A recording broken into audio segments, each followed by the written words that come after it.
네, 전국 현안 짚어보겠습니다. 국민의힘 안철수 의원 전화로 연결하겠습니다. 의원님 안녕하세요. 예, 안녕하셨습니까? 네. 어제 검찰이요 이재명 대표를 제3자 뇌물 혐의 등의 혐의로 불구속 기소했습니다. 네. 어떻게 보셨습니까? 바로 말씀드리면 네. 저는 정계 은퇴해야 되는 때다 이렇게 생각합니다. 사실 그렇게 해서 일반 국민처럼 어떤 특권도 없는 위치에서 재판을 받아야죠. 사실 아시겠습니다만 바로 9년 6개월 선고받은 사람이 이화영 전 경기부지사가 이 대표 측근 아니겠습니까? 불법 대북 송금으로 그렇게 해서 시형을 받았는데 어떻게 부지사가 도지사 모르게 이렇게 어마어마한 돈을 그렇게 북한에게 넘기겠습니까? 사실 그래서 이재명 대표가 이제 본인 방북을 위해서 이런 일이 벌어졌다면 이런 일이 알든 자기가 몰랐든 간에 정치적인 책임을 지고 정계 은퇴하는 게 사실은 정상적인 그런 정치인의 도리라고 생각합니다. 네. 예, 그런데 민주당에서는 오히려 판사를 선거로 뽑아야 된다는 판사 선출제, 또 판결 결과에 대해서 판사를 처벌할 수 있도록 만드는 법 왜곡죄, 이런 걸 거론하고 있거든요.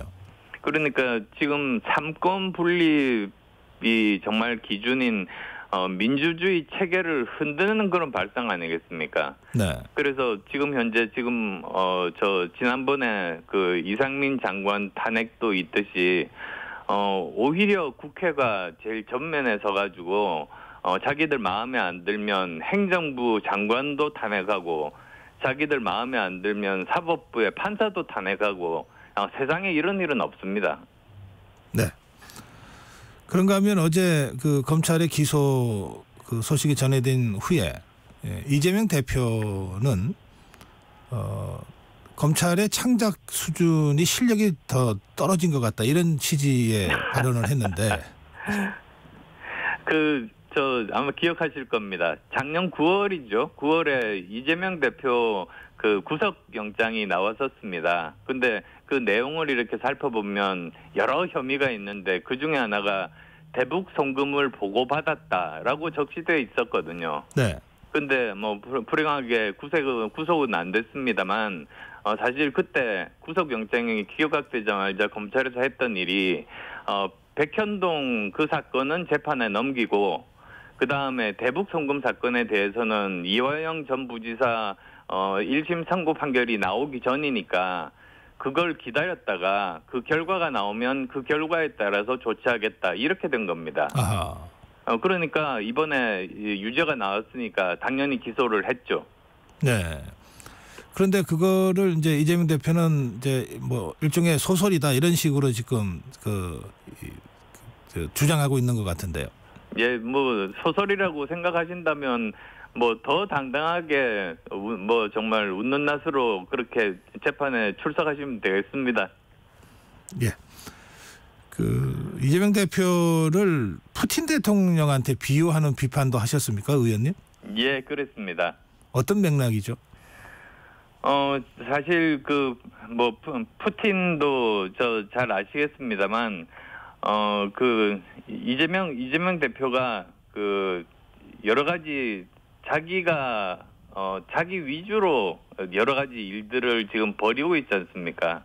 사실은 국회가 민주주의의 전당이라고들 하는데 많은 분들이 좀 오해하고 계시는 부분 중에 하나가 이 민주주의는 다수결 주의가 아닙니다. 그러니까 무슨 뜻이냐면 민주주의는 아무리 소수당의 의견이라고 할지라도 그들과 대화하고 거기에 따라서 서로 설득하고 타협하고 합의를 해서 그분들의 의견들을 최대한 반영하면서 이 합의를 이끌어내는 것이 결정을 하는 것이 그게 민주주의 아닙니까? 네. 근데 그게 아니라 무조건 다수당의 그 의견을 그냥 밀어붙이고 소수의 의견을 완전히 무시하고 말살하는 거.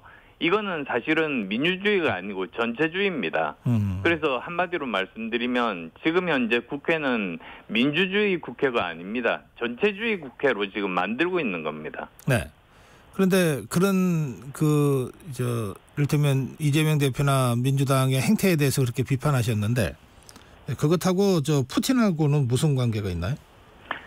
푸틴이 그런 식으로 자기 마음대로 그 여러 가지 사실 지금 삼선됐지 않습니까? 네. 그것도 지금 보면 여러 가지 사실 그렇게 되지 말았어야 되는데 자기 마음대로 헌법을 고치고 지금 그랬습니다. 그것과 마찬가지로 최근에 또 이재명 대표가 당헌 당규도 자기가 나올 수 있도록 마음대로 또 바꿨지 않습니까? 네. 그래서 자기한테는 어떤 규칙도 뭐 어떤 제도도 소용이 없는 겁니다. 모든 것들을 자기 편의에 의해서 그렇게 바꾸는 푸틴과 같은 짓을 한다.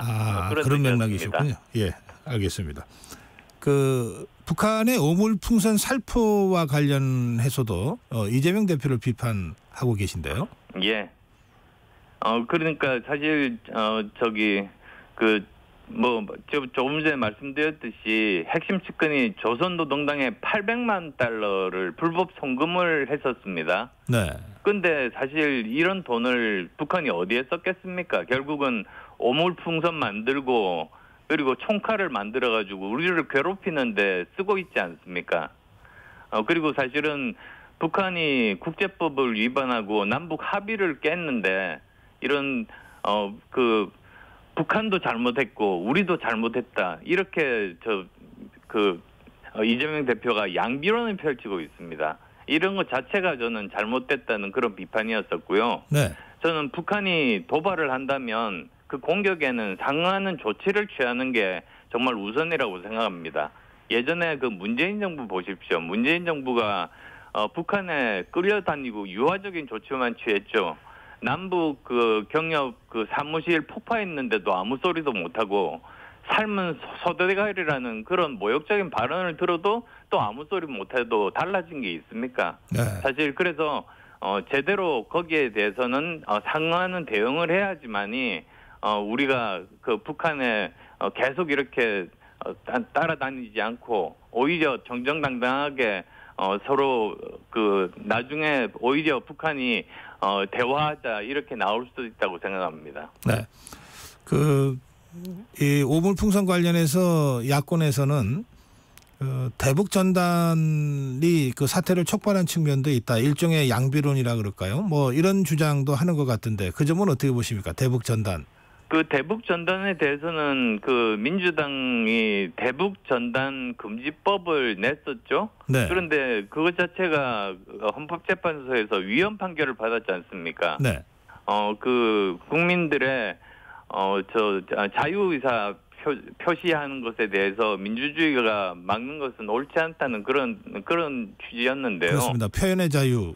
네, 그렇습니다. 예. 그래서 거기에 대해서는 그거를 뭘 무리하게 막는다든지 그런 것 자체가 위헌이니까 이건 민주주의에서 또 당연한 그런 일이고 그런 분들이 뭐 다수라고 말씀드리기는 어렵지 않습니까? 근데도 북한은 뭐 일부 분들이 그것을 보낸 것에 대해서 우리가 보낸 건 오물도 아닙니다, 사실. 근데도 그렇게 대규모로 우리 지역 전역에 엄청나게 많은 수의 풍선을 보냈으니까 정말 과잉 대응한 거죠. 네, 예, 알겠습니다.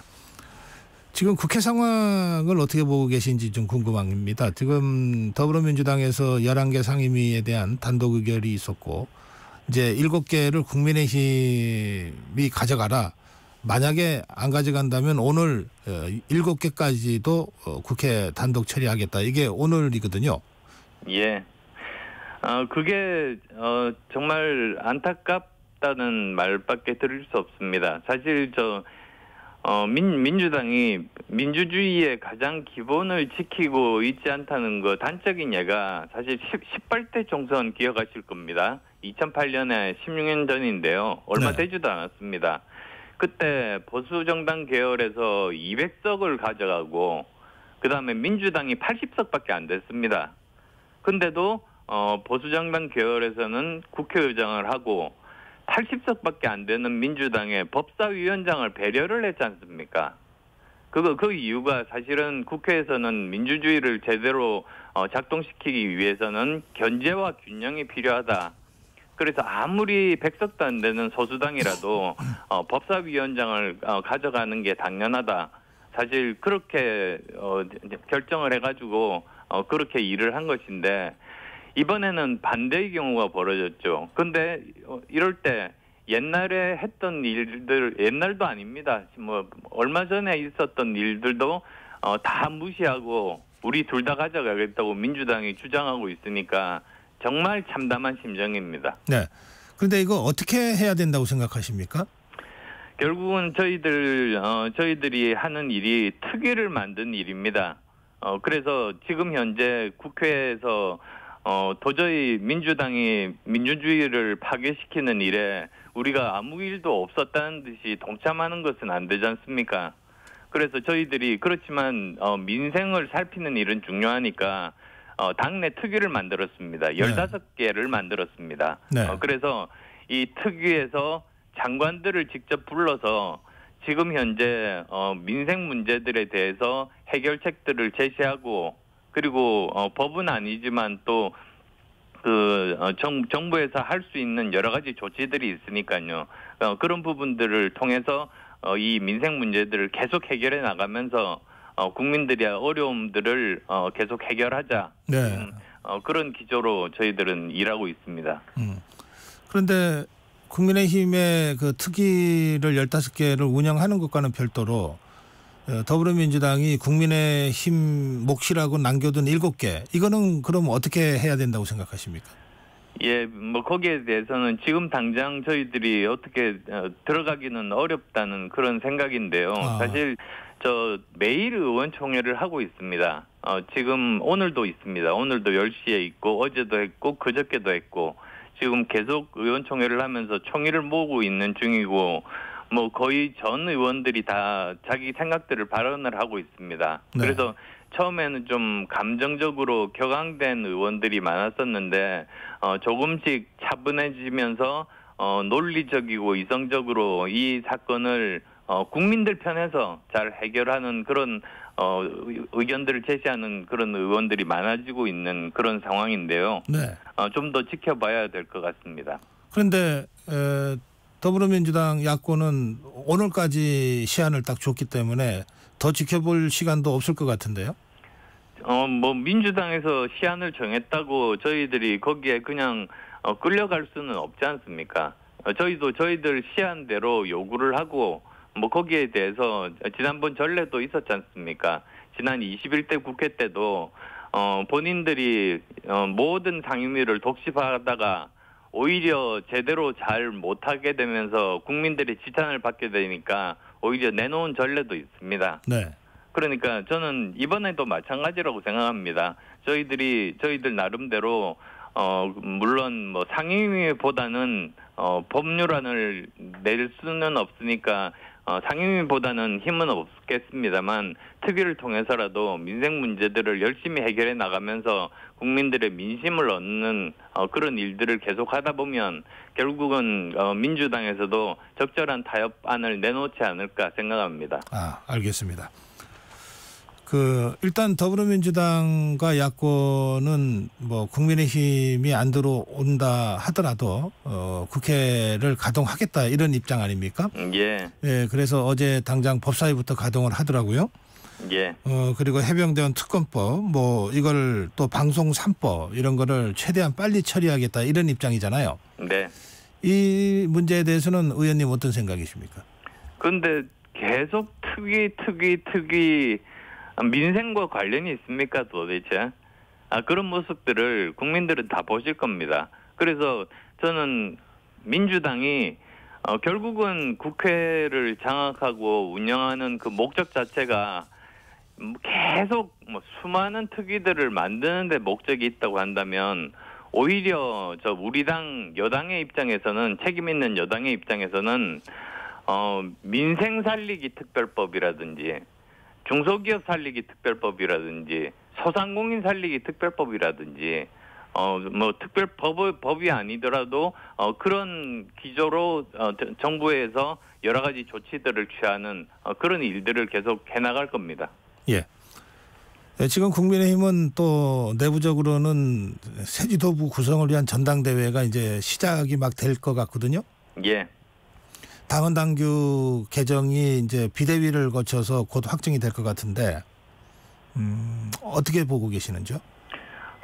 사실 어제 점심때 정도에 황우여 위원장께서 사선 이상 중진 의원들을 다 모아서 같이 의논을 했습니다. 그래서 제일 주제가 민심을 몇 퍼센트 정도 반영하는 것이 좋은가 이렇게 말씀을 하셨는데 보시면 아시겠습니다만 중진 의원들 중에서 많은 분들이 영남 출신이시고 수도권은 상대적으로 작습니다. 네. 근데 영남 의원분들은 대부분 8대2를 주장을 하셨고요. 네. 그러니까 민심 20%, 당심 80%. 그다음에 또 수도권은 전부 다는 아니지만 그래도 7대3 내지는 좀 더 그 민심 비율을 높여야 된다. 이렇게 말씀을 드렸습니다. 근데 그 이유가 몇 가지가 있습니다. 우선은 민심 반영을 높여야 되는 이유 중에 하나가 이번에 총선에서 참패를 했는데 그러면 우리가 민심을 수용하는 모습을 보여드려야 되지 않습니까? 근데 그것을 보여주는 제일 중요한 것이 바로 민심 반영 비율이라는 생각입니다. 네. 그다음에 또 두 번째로 제 경우를 한번 예를 들어 볼게요. 저희 그 분당갑의 그 당원 숫자가 10,000명이 조금 넘습니다. 네. 근데 저는 이번에 9만 표쯤 받았습니다. 그러니까 사실은 당원 수보다 8배 더 많은 8만 명 정도가 비당원 지지자분들이라는 거죠. 그러겠네요. 그래서 그러면 이분들의 마음을 담을 곳이 필요합니다. 그래서 조금이라도 그 민심 반영 비율이 높아지면 이분들이 훨씬 더 관심과 애정을 가지고 참여할 수 있다. 저는 그렇게 말씀드립니다. 네. 아마도 영남 지역에서는 당원이 저희보다는 또 많을 겁니다. 비율이. 아마도 그래서 또 그분들도 합리적으로 생각해서 8대2 정도면 적당하다고 말씀하실 수 있는데 네. 또 인구의 절반이 모여 사는 이 수도권은 그렇지가 않거든요. 네, 알겠습니다. 그다음에 또 하나 더 말씀드리면 네. 민주당이 지금 현재 그 민심 반영 비율이 25%입니다. 그러면 이번에 정말 가장 큰 참패를 당했으니까 그러면 우리가 민주당보다는 조금이라도 더 우리는 민심을 담는 정당이다. 이걸 보여드려야 되지 않겠습니까? 네. 그런 뜻에서 저는 민심 반영 비율을 높이는 것이 좋겠다고 말씀드린 겁니다. 의원님 말씀 들으면 최소한 7대3으로는 돼야 된다. 예, 그런 그렇습니다. 말씀 같으네요. 네. 그 경우에 그 역선택 방지 문제는 어떻게 보시는지요? 그건 당연히 지금 현재 당헌 당규에 이미 있습니다. 네. 거기서 우리 당 지지자들과 무당층만 거기에 포함시킨다. 민주당 지지자분들은 뺀다. 이렇게 돼 있습니다. 알겠습니다. 그래서 그게 뭐 100% 확실히 그 역선택을 방지한다고 장담할 수는 없지만 그래도 꽤 많은 그런 역선택들은 방지할 수 있을 겁니다. 예. 예. 시간이 다 됐는데 다들 이거 궁금해하실 것 같아요. 당대표 출마는 하십니까? 그 사실 전당대회 출마 여부가 그 제 정치적인 소명을 어떻게 잘 실천할 수 있을까 그 문제가 제일 큽니다. 사실 뭐 저는 뭐 전당대회 뭐 어떤 뭐 일정이라든지 룰이라든지는 예전부터 생각하지 않고 있었고요. 제 정치적인 소명을 중심으로 생각 정리를 하고 있는데 네. 아직 그 생각 중입니다. 그래서 아마도 조만간에 이 부분에 대해서는 말씀드릴 기회가 있을 겁니다. 알겠습니다. 결심이 아직 안 서셨다는 말씀인가요? 여러 가지로 생각하고 있습니다. 제가 어떻게 하는 것이 당을 위해서 또 지지자분들, 국민들을 위해서 좋은 선택인지를 고민하고 있는 중입니다. 네, 오늘 말씀 여기서 마무리하겠습니다. 고맙습니다. 네, 감사합니다. 네, 국민의힘 안철수 의원이었습니다.